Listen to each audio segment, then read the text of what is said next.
Bonjour, ici Pasteur Timothée. Alors que Jésus était sur le mont des Oliviers, probablement qu'il marchait un peu, il parlait à la foule.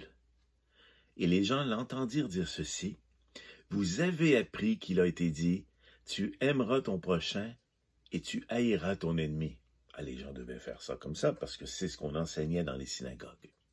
C'est la loi.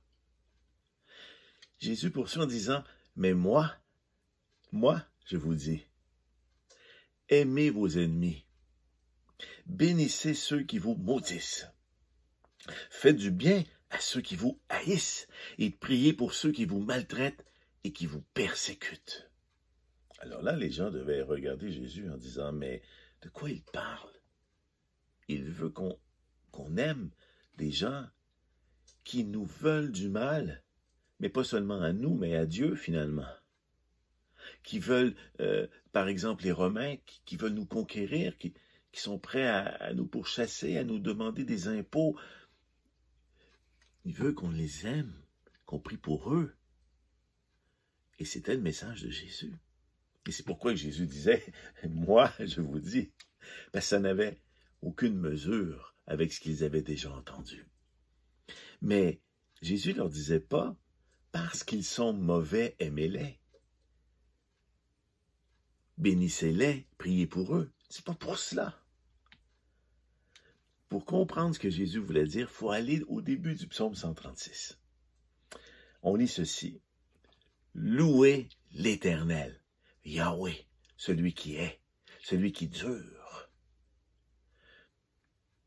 Car il est bon, car sa miséricorde durera toujours. » En d'autres mots, parce qu'il est bon, loue-le. Loue le Seigneur. Donne-lui tes hommages.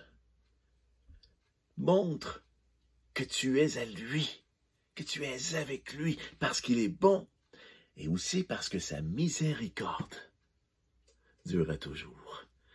La miséricorde, pour savoir ce qu'elle est, tu dois avoir une grande dette. Vous rappelez-vous, avant d'avoir donné vos vies à Christ, nous étions sous la colère de Dieu. Mais Jésus nous a sauvés.